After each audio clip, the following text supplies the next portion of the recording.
다시 한번 인사드리겠습니다. 반갑습니다. 저는 두루바른 사회적 협동조합 이사장 정주영입니다. 다 이제 여기 해시태그 보시면 저희 특징들을 다 이렇게 적어놨기 때문에 한눈에 알아보실 수가 있어요. 근데 여러분들과 다른 직종, 업종을 있는 사람이거든요, 저는. 그런데 저희 업종에서 저는 이렇게 살고 있습니다. 원주와 춘천에 저희가 이 복도 끝에 저희 임상센터거든요. 임상센터를 원주랑 춘천에 운영을 하고 있고요. 저희는 사회 서비스를 제공합니다. 여러분들은 음식 서비스를 제공하시지만 저희는 보건복지부 인가를 받은 사회적 협동조합이고요. 고용노동부 인증을 받은 인증사회적 기업입니다. 하는 일은 언어치료, 미술치료, 감각통합치료 이런 재활치료를 하고 있는데요. 무엇보다 사회 서비스를 좀 소개를 드려요. 제가 사회 서비스를 얘기할 때 가장 인용을 많이 하는 우리 쌍문동의 응팔을 공감하는 세대 분들은 젊은 분들은 못할 수도 있지만 어렸을 때는 옆집 가서 밥을 먹어볼 수 있는 삶을 살았잖아요. 그리고 옆집에서 조미료도 빌리고 뭐 음식도 갖다 주고 뭐 이런 것들이 어색하지 않은 시기를 살았는데 지금은 조미료가 떨어지면 편의점을 가죠. 이게 단적인 예인데 사회 변화가 있으면서 더 이상 가정이나 마을에서 이루어지지 않는 서비스, 그런데 삶의 질에 의식주 말고도 필요한 서비스들이 보통 사회 서비스라고 이제 통칭을 합니다. 근데 그 제도적으로 만든 거는 이제 얼마 안 됐어요. 10년이 조금 넘었는데요. 중요한 건 이 사회 서비스가 근간은 생명사랑과 생명 존중이 돼야 되는 거잖아요. 사실 우리 먹거리도 마찬가지인데 그런데 왜 이 말씀을 드린 이유는 제가 이제 문제인식을 했다라는 거예요.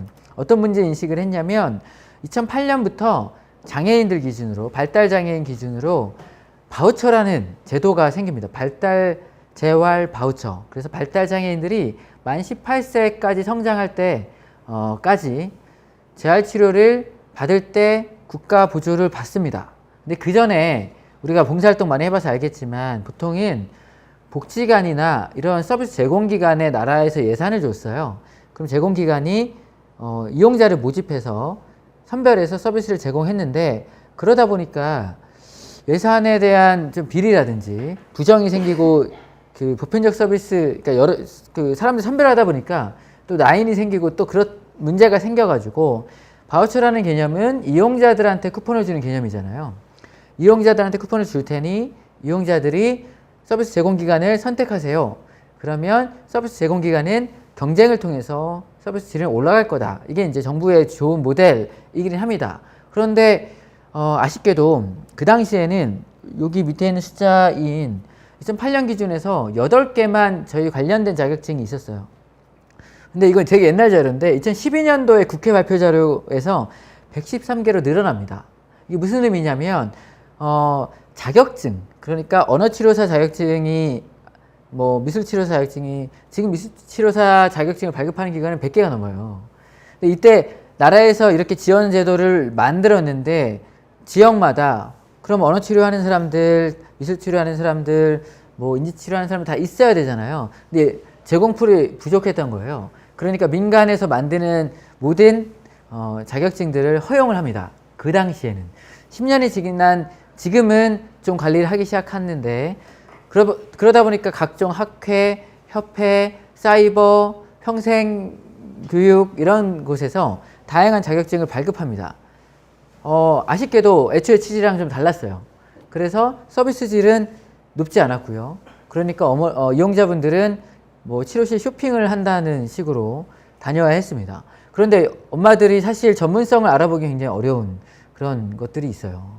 그래서 어쨌든 너무 빠르게 제도화를 하고 더 근본적인 문제는 국가에서 이런 재활치료 서비스를 진행하지 않기 때문에 너무 또 한계가 있으니까 그냥 우리나라는 공공시장 아니면 민간시장이니 이쪽 분야가 다 그냥 민간으로 다 넘긴 사례예요. 그런데 앞서 말씀드린 것처럼 이 분야는 굉장히 휴머니즘한 부분이 바탕이 돼야 되는데 이게 자본의 논리로 바로 들어와 버린 그런 문제가 있습니다. 그래서 어쨌든 자격증이 남발되는 것부터 해가지고 치료실 관리를 하는 거 이런 것들도 마찬가지로 원장님은 돈 있으면 원장님이지 치료를 잘해서 원장님은 아니에요. 느낌이 비슷한가? 이쪽 어깨도 비슷한가? 어쨌든 우리가 시장 경제이기 때문에 그런 것들이 있잖아요. 그래서 원장님들한테 포인트는 장애 부모들을 잘 소위 말해 구슬리거나 관계 잘 맺으면 7세 때 처음 온 애가 만 18세까지 쭉 다니는 거예요. 혹은 저희 강원도처럼 시구는 없는 데도 있고요. 하나 있는 데도 있어요. 거기 독점할 수밖에 없는 구조가 됩니다. 거기 서비스가 좋든 싫든 거기를 가야 돼요. 그러니까 이런 문제가 사실 시장 경제에서 진행되기 때문에 문제가 있었죠. 그것뿐만 아니라 이 업계가 생긴 지 얼마 안 됐어요. 언어재활사는 국가자격증이거든요. 2012년도부터 국가자격증이 됐어요. 대구대학교에 1988년도에 처음 학과가 생겼고, 저는 춘천에 한림대학교를 나왔는데 두 번째 학부가 생긴 게 2001년도예요. 그 후로 지금은 굉장히 많아졌습니다. 그런데 여기는 다행히 다른 치료 다양한 치료가 있는데 달리 여기는 학회나 자격증 발급 기관이 통합이 돼 있어서, 그리고 다 학부나 석사를 해야지만 자격증을 받을 수 있는 체계를 처음부터 만들어놔서 국가자격증화가 됐어요. 그럼에도 불구하고 20년 정도밖에 안 됐고, 그리고 대부분 저희는 전달 주체라고 하는데, 이런 서비스, 공공 예산의 전달 주체가 혹은 이런 서비스 제공 기관이 병원이거나 복지관이거나 사설센터인데 사설센터 비율이 굉장히 높아요. 그런데 대부분 고용 형태가 좋은 말로 하면 프리랜서고, 저희 용어로는 비율제라고 합니다. 이 말은 즉슨 치료를 한 만큼 하루에 몇 명을 하면 그 치료비에 5대5, 6대4로 원장님과 나누는 형태 거죠. 노무 쪽에서는 호출형 근로라고 표현을 하고요. 일용직 형태인 거죠. 그래서 내가 치료를 안 하면 휴가예요. 무급, 당연히 무급이죠. 그러니까 그런 기본적인 고용 안정이 되어 있는 분야가 아닙니다. 심지어 제가 그 병원에 있을 때도 그 병원은 그런 외주 형태로 그렇게 고용을 해야지, 정규직 TO를 지금은 이제 10년이 지나서 바뀌었는데 난리가 났나고요. 네, 알겠습니다. 네, 원주에 계시고요. 그래서 이 비율제라는 게, 왜냐하면 저희 직원이 20명인데 남자 직원 1명밖에 없어요. 이 업계는 대부분 여성 인력들이 많은데 그런 고용 안정이 안 됐을 때 뭐가 문제냐면 경력 단절이 굉장히 쉬워요. 결혼하면 그만두는 경우도 많고, 그리고 출산휴가나 육아휴직이 제대로 보장이 안 돼 있고, 아예 계약을 퇴직금 포함이야.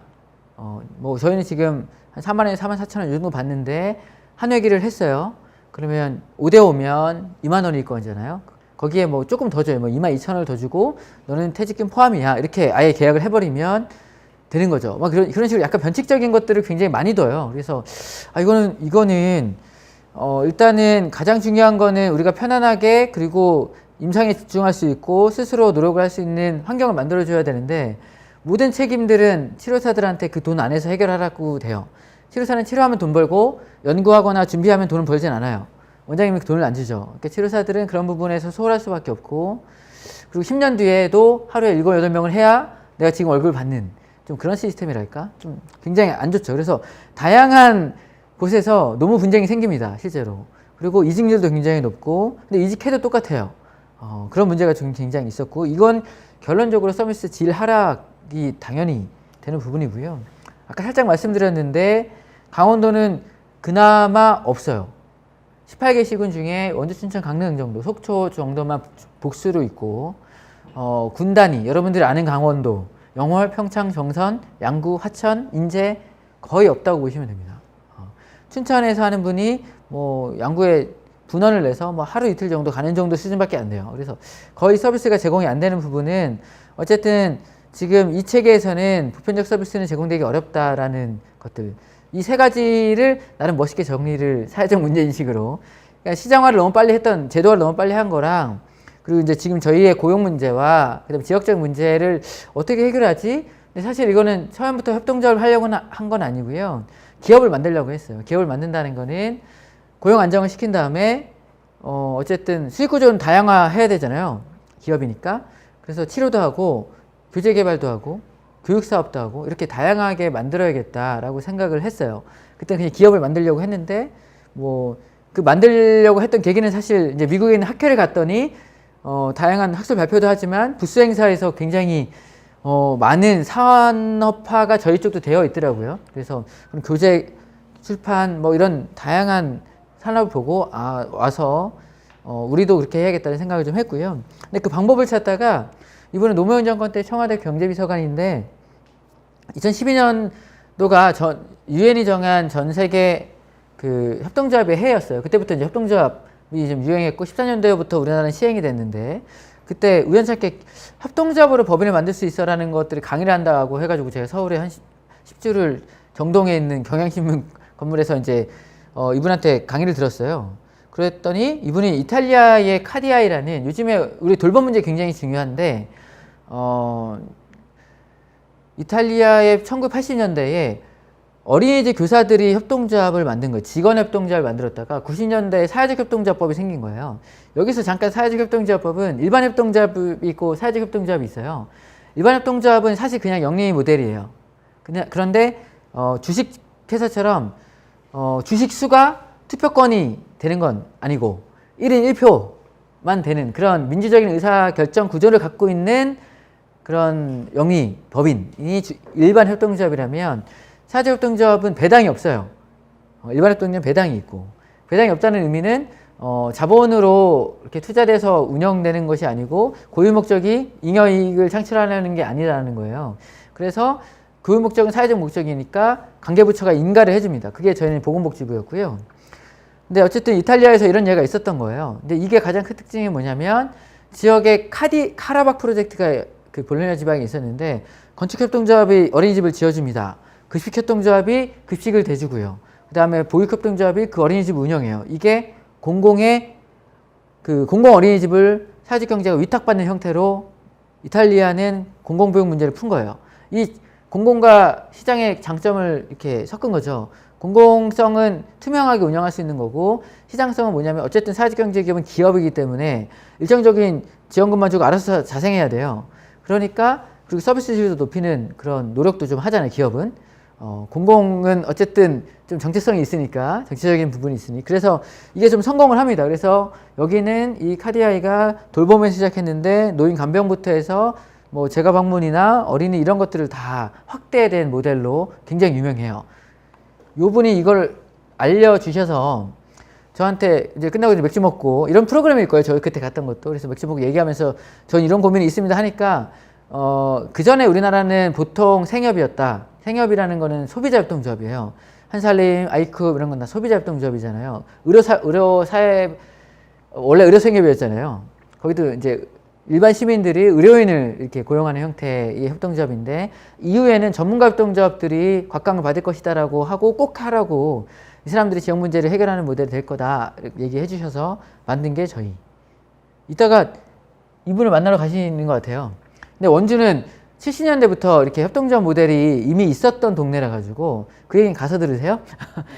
와서 많이 선배들을 찾아가서 좀 많이 배웠고요. 가장 중요한 건 협동조합은 필요와 염원이 같은 사람들이 하는 거예요. 그래서 여러분들 너무 신기해요. 이렇게 동종업종들이 경쟁 안 하고 모이는 게 보통 우리나라 사회 요즘 트렌드이지 예전 트렌드는 아니잖아요. 그래서 저희도 사실 잘 안 모이고 그랬거든요. 전문가들은 자기 것만 알고 그런데 선후배들을 한 50명 정도 만나가면 우리가 이렇게 언제까지 이렇게 살 거냐. 근데 보통 5, 6년 차 되면 보통 무슨 생각하냐면 나중에 나도 원장 돼서 돈을 많이 벌어야지. 원장 되면 돈을 좀 벌거든요. 5명 고용하면 5대5 하면 벌써 200만 원 월급 주면 다 200만씩 나 줄 거 아니에요. 나 일 안 해도 1000만 원 버니까. 사실 그런 분들 많습니다. 많은데 싫어하죠, 저는. 어쨌든 근데 원장이 되는 건 어쨌든 자본이 많아야 되고 뭐 다양한 또 경력이 있어야 되니까 5, 6년 차 이상이 됐는데 그걸 하기에는 10년 더 있어야 되니까 고민이 많았던 거예요. 그래서 그런 분들을 모았죠. 그래서 2014년 1월에 창립을 했고요. 지금 7년 차, 만 6년이 지났죠. 그래서 첫 번째 센터를 이렇게 오픈했고 내부 조합원 중에 저희 언어치료사인 남편이 또 인테리어 하는 분이라서 인테리어도 저희가 좀 원하는 만큼 좀 진행을 했고요. 저희가 첫 번째 센터를 오픈했다가 너무 세가 비싸서 5년만 하고 다 부시고 이전한 게 여기예요, 사실. 저 앞이었는데 건물주가 나쁜 사람이에요. 무려 같은 층에 크로스핏을 넣었어요. 그래서 꿍깡꿍깡 너무 힘들어가지고 나쁜 사람입니다.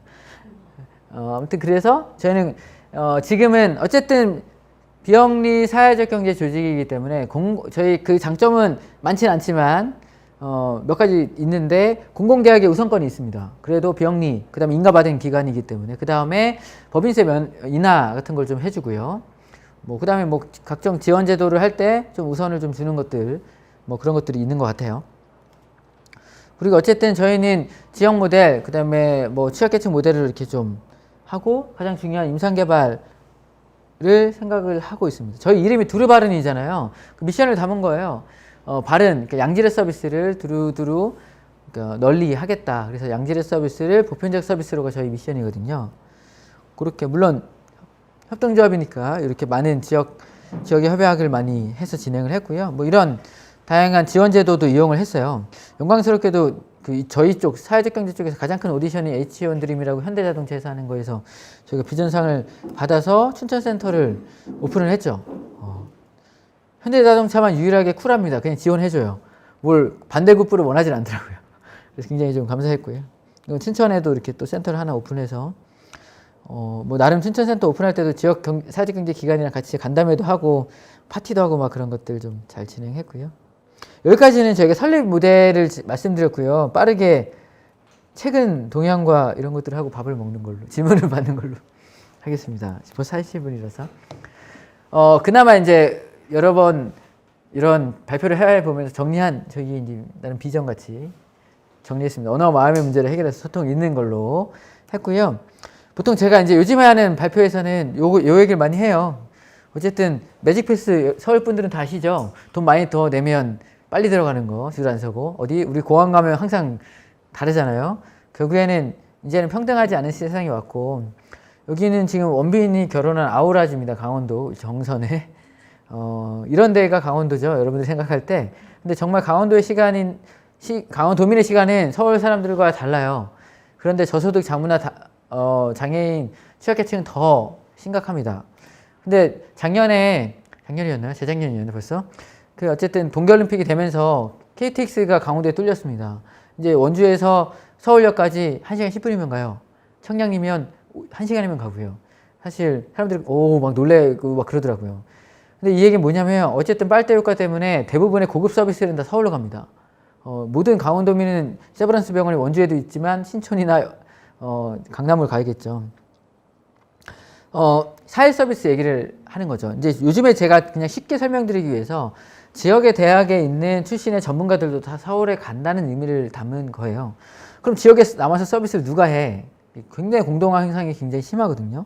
근데 저희가 생각했던 거는 기본적으로 지역에 안정된 일자리가 있으면 좋은 사람들이, 좋은 전문가들이 지역에 남아서 지역의 문제를 해결할 수 있다.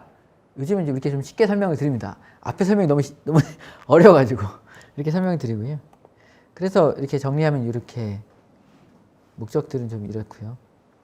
그래서 목적은 여기서부터 올라가요. 사실 아까 말씀드린 것처럼 고용 안정을 하면 할 수 있는 게 많아요. 치료 외적인 시간들이 있으니까 그때 같이 우리가 개발도 하고 여러 가지 교육도 만들고 할 수 있지 않을까? 어쨌든 이쪽에서도 품질 관리 체계를 만들고 해야겠다는 생각을 좀 했고요. 그러면 이 사람들 출장도 갈 수 있어요. 파견도 할 수 있고. 그래서 나름의 사회 서비스 분야 모델을 좀 제시하자. 이렇게 항상 좀 멋지게 얘기를 하고 다녀서 지원을 잘 받고는 있습니다. 이거 뭐 필요하시면 다 드릴 수 있으니까. 네. 그리고 뭐 지금 한 21명 정도 고용을 했고 아까 말씀드린 것처럼 남자 직원 1명밖에 없고요. 아직도 그렇습니다. 임원은 이렇게 좀 깔끔하게 4명밖에 없어요. 원주센터랑 춘천센터 이렇게 되어 있고 저희가 이렇게 강원도 1시간 거리에 있는 곳에 파견을 나가요. 개인 파견은 안 나가고요. 그 지역에 교육청, 교육지원청, 뭐 학교, 복지관 이런 데랑 협약을 해서 나갑니다. 그래서 여기 왼쪽을 잘 보시면 잠깐 눈치채신 분들은 이렇게 두루바른 사람이 늘어나면 서비스 수혜자가 늘어나고 지역은 더 많이 서비스를 할 거다. 영동에 있는 다른 원장님들이 영동은 넘어오지 말라 그래서 아직까지는 영동은 안 가고 있으나 강원도 전역이나 혹은 전국에 이런 모델들이 확장됐으면 좋겠습니다. 이 얘기는 즉슨 저희도 소셜 프랜차이즈를 고민하고 있다는 거. 정말로. 이거는 이제 초반 얘기를 아까 했으니까 저희가 이렇게 젊었을 때에서요. 제가 33살, 지금 39인데요. 33살에 했고 다 이제 그때 평균 나이는 30살이 안 됐던 사람들이 7년을 해서 이미 막 다 평균 나이가 저 안에 있는 사람들이 나이 많아요. 이런 해박돼 있고 뭐 우리은행이랑 같이 뭐 이렇게 발표해서 뭐 좀 받고 한전에서도 지원을 받고 열심히 지원 사업들은 많이 했고요. 그 와중에 이제 지금 바뀐 것만 살짝 말씀을 드리면 어떻게 그러면 다른 센터랑 너네가 뭐가 달라 이런 질문 많이 받고 그러면 너네가 뭘 더 서비스를 잘하니 이런 고민들을 많이 했는데 기본적으로 컨설팅을 좀 많이 다행히 지금은 좀 방황하고 계시는 안철수 씨가 동그라미 재단을 만들어 가지고 나름의 그런 창업 지원을 많이 했어요. 그 중에서 로컬 챌린지 프로젝트라고 이 지역에 있는 기업들 지원하는 프로그램이 선정이 돼서 LG의 상무이사 출신의 분이 저희를 1년 동안 멘토링을 해주셨는데 그분이 딱 하신 말씀이 너네는 전문가들은 너네가 할 수 있는 것만 자꾸 사업을 하는 것 같다. 제발 이용자 중심으로 사업을 빌딩을 해라. 그걸 1년 동안 컨설팅을 받아서 첫 번째 사업이었습니다. 어린이집 교사들의 고민은 이 아이가 말이 늦어요. 저희 지금 아이가 4살에 어린이집 다니고 있는데 아이가 말이 늦으면 엄마들한테 얘기를 못해요. 엄마들한테 얘기하면 싫어해요. 많이 싫어합니다. 전문가가 아니라고 해서. 그러면 선생님들의 고민은 얘기하고 싶고 얘기해야 얘한테 도움이 될 것 같아. 그리고 실제적으로 이 아이 때문에 의사소통 문제가 그 안에서 생기고 그래서 그런 얘기를 저희가 듣고 만든 사업입니다. 그래서 지역의 강원 육아종합지원센터에 제안을 해서 그리고 한 분은 한림대에 있는 영유아 교수님이에요. 발달 전문 교수님이라서 저희가 했던 사업은 여기 밑에 나오나요? 이게 해시태그로 있는데 일단 영유아 부모 교육도 했고요. 그 다음에 어린이 교사 교육도 했어요. 일단 교육을 첫 번째로 했고요. 교육을 한 다음에 뭘 했냐면 그 어린이집 신청 어린이집을 받아서 어린이집 모든 아이들에 대해서 언어 발달 검사를 해줬습니다.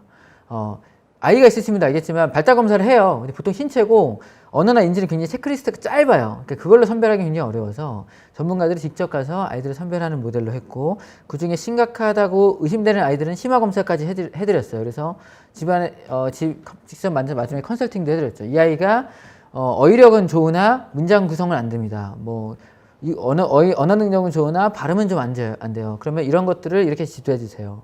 근데 정말 심각한 아이들은 치료 권고도 해드리고 이 작업을 좀 해서 나름 지역 협력 모델로 좀 되게 좋았죠. 결과도 좋았고 이렇게 하나의 모델이 나와서 지금 영유아 모델을 저희가 사업을 하고 있고요. 그 다음에 두 번째는 강원도가 기초학력이 좀 떨어지는 지역이에요. 아무래도 또 강원도가 농산촌이 워낙 많고 다문화 가정도 많고 해가지고 그래서 학령기 아이들의 왜 기초학력이 떨어지냐 봤더니 고학년 아이들이 읽기를 못하는 거예요. 근데 이 아이들이 난독이라서 읽기를 못하는 경우도 있고 교육 환경이 안 좋아서 읽기를 못하니 1학년 때 못 읽으면요 바로 그다음부터 학습을 따라갈 수가 없어요. 그런 아이들을 징자하기 위해서 학교 선생님들이 더 이상 나머지 공부를 못 시켜요. 시간도 없고 준비를 1대1로 할 수도 없어. 그래서 민간위탁 사업을 시작을 강원도에서 했던 거를 또 한림대에 있는 저희 그 난독증 교수님이 있어서 같이 이렇게 산학협력으로 저희는 산학협력의 필요성을 굉장히 강조를 합니다. 저희가 연구개발을 하려면 너무 돈이 많이 들어가요. 저희가 직접 못하니까 저희가 차라리 투자를 해서 만들어 달라고 하죠. 그리고 그래서 직접 저희가 강원도교육청이랑 뭐 지역교육청에서 한글 교육을 저희가 직접 들어가서 합니다. 뭐 그런 케이스도 있고. 그리고 역시나 선별검사, 심화검사, 난독중재 저희가 다 담당을 하고 있고요. 그리고 포인트는 아까 양질의 서비스를 하기 위해서 저희 직접 만들기는 어려워서 그래도 모든 기업들은 국가 지원을 좀 받을 수 있잖아요. 뭐에? 그 R&D에다가. 그래서 그 R&D 투자 지원을 받아서 한림대 연구 용역을 드리고 저희가 출판을 같이 했습니다. 그래서 책을 좀 만들었고요.